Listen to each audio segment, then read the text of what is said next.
What's up, Muscular Mystic family? Nick with Muscular Mystic here, and Mystic Manifesting for those of you from that channel. I wanted to tell a story today, do something a little bit different. Come outside, have a nice one of the El Capone cigarellos. I'm the last of them right now. But it got me thinking about a story today when I was at the gym, and I told it a little bit in the live on Mystic Manifesting, but I think I should tell the whole thing right now. And the story starts out with a friend of mine. This is back when I was probably 18 years old. My friend saw me going through a lot of the beginnings of a panic attack. Sorry, the wind is blowing pretty hard right now. Let me try to secure the tripod. Everything's working out in your favor, right?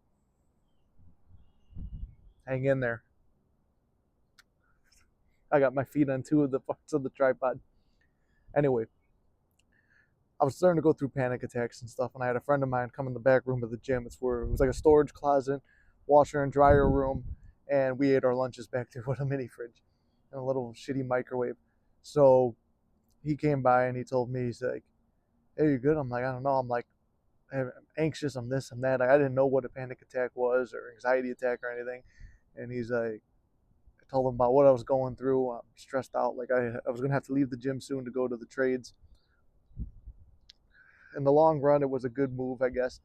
But I wanted just to be a trainer, and I wanted to move to California and work out at Muscle Beach and do acting and comedy and do all these other things that had nothing to do with fucking the trades. It's fucking boring, but my family wanted me to do. And I told him I felt I had no control of my life, this and that. He knew about what I was going through because he went through a similar thing. Very talented musician. Wound up. I'm actually older now than he ever was when we were in the time of the story. He was 28 and I was 17, I think, or 18.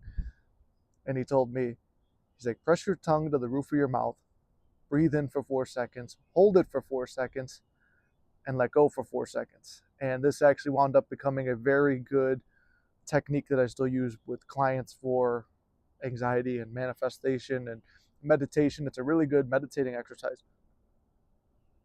In that, he's like, don't focus on anything, just focus on your breathing. It will calm you down.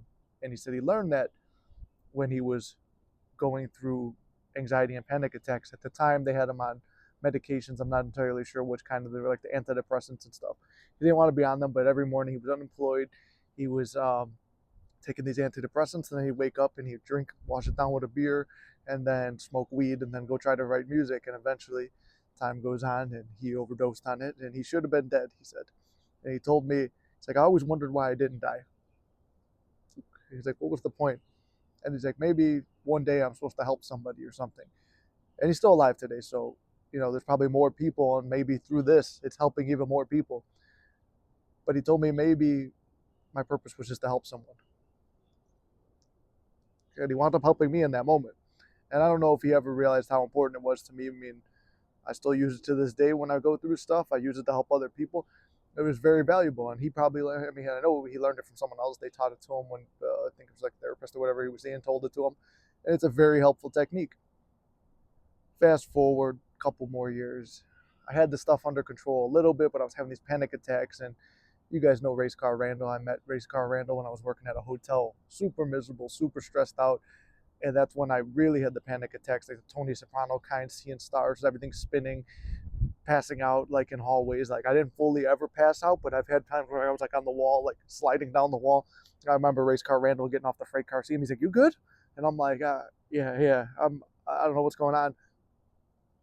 And he, at one point, Race Car was the same age, I believe, as the other guy from the story, and he was there for me at that time. And this was a time where I didn't want to live. I wanted to check the fuck out of life. I'm like, there's no point to be alive. What the fuck is it? I'm gonna work this fucking job for the rest of my life. I can't stand it.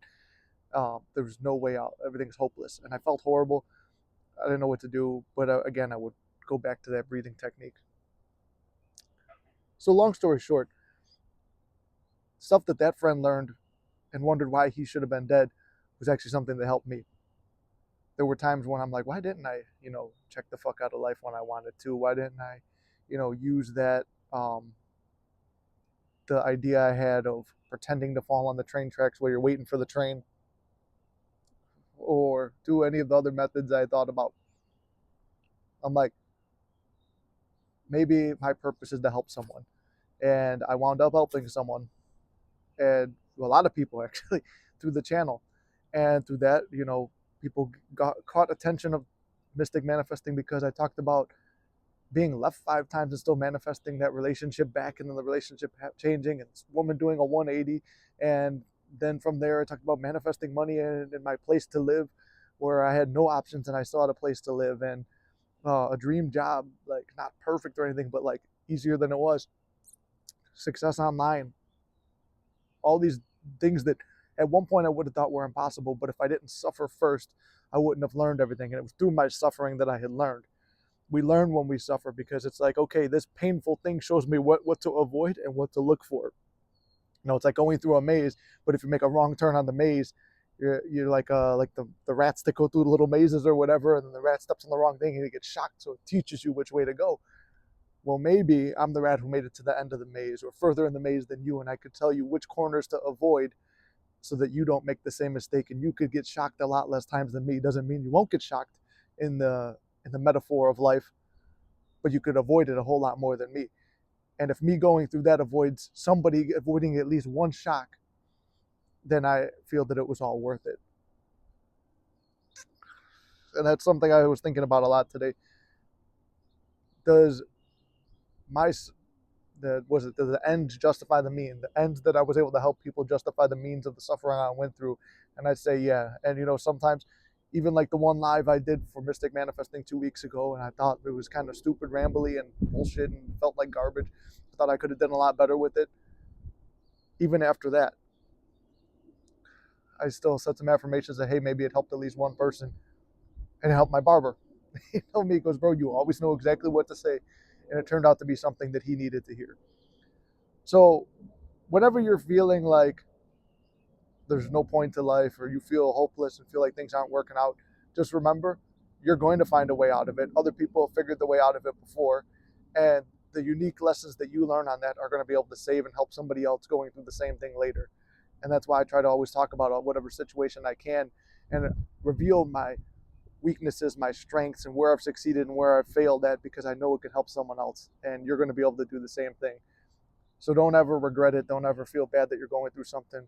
Realize, like they say, thank you, God, for this test, because I'm going to be able to help someone. You've chosen me. Like they say, God gives his strongest battles to his strongest warriors. Well, whenever you're being tested, you're one of the strongest warriors, and you're making it through it.